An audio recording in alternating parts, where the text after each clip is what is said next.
Hi అండి. ఈరోజు అలసందల curry చేసుకుందాము. వీటిని బొబ్బర్లు కూడా అంటారు. ఇది అన్నంలోకైనా, రోటీస్లోకైనా, పూరీలోకైనా మంచి కాంబినేషన్ అండి. ఒకసారి ట్రై చేయండి.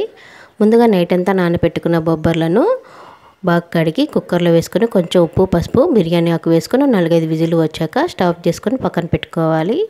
ఇప్పుడు స్టవ్ ఆన్ చేసుకొని ప్యాన్ పెట్టుకొని ఆయిల్ వేసుకొని ఆయిల్ కాగిన తర్వాత జీలకర్ర, ఆవాలు కూడా వేసుకొని చిటపట అన్న తర్వాత పచ్చిమిర్చి ముక్కలు, సన్నగా కట్ చేసి పెట్టుకున్న ఉల్లిపాయలు కూడా వేసుకొని ఉల్లిపాయలు బ్రౌన్ కలర్ వచ్చే వరకు వేగనివ్వాలి. ఇలా వేగుతున్నప్పుడు ఒక రెమ్మ కరివేపాకు కూడా వేసుకొని ఉల్లిపాయలను దోరగా వేయించుకోవాలి. ఇలా కొంచెం కలర్ చేంజ్ అయ్యాక ఉల్లిపాయలు కొంచెం కలర్ చేంజ్ బ్రౌన్ కలర్ వచ్చాక తరిగి పెట్టుకున్న అల్లం ముక్కలు, చిన్న ఉల్లిపాయ ముక్కలు కూడా ఒక స్పూన్ వేసుకొని 2 దోరగా వేగనివ్వాలి. ఈ ఉల్లిపాయలు, అల్లము, చిన్న ఉల్లిపాయ ముక్కలు కూడా బాగా ఆయిల్లో వేగనివ్వాలి. ఇలా వేగిన తర్వాత కొంచెం కలర్ చేంజ్ అయ్యాక మనం ముందుగా కట్ చేసి పెట్టుకున్న టమాటాలను 4 సన్నగా కట్ చేసుకొని వేసుకోవాలి.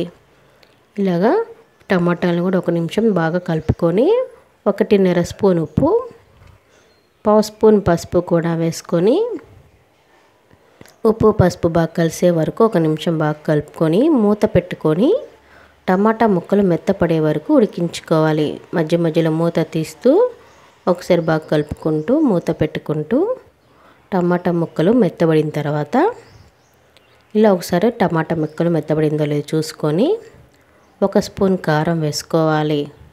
1 స్పూన్ జీలకర్ర ధనియాల పొడి, 1/2 స్పూన్ గరం మసాలా కూడా వేసుకొని కొంచెం కసూరి మెత్తి కూడా బాగా నలిపి వేసుకోవాలి.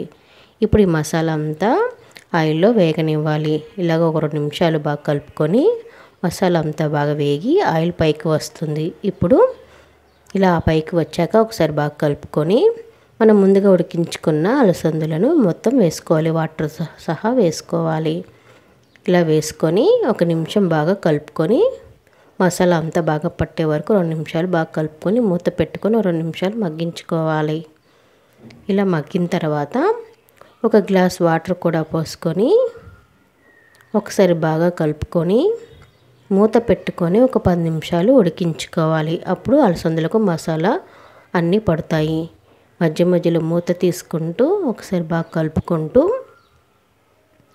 మూత పెట్టుకుంటూ అలసందలు మసాలా బాగా పట్టే వరకు బాగా ఉడికించుకోవాలి. ఇలా ఆయిల్ పైకి వచ్చాక ఒకసారి బాగా కలుపుకొని ఉప్పు, కారం, పులుపు అన్ని అడ్జస్ట్ చేసుకొని స్టాప్ చేసుకొని సర్వ్ చేసుకుంటే ఎంతో టేస్టీగా అలసందల కర్రీ రెడీ. ఇది అన్నంలోకి, రోటీస్లోకి చాలా బాగుంటుంది. ఈ వీడియో మీకు నచ్చితే లైక్ చేయండి, షేర్ చేయండి, సబ్స్క్రైబ్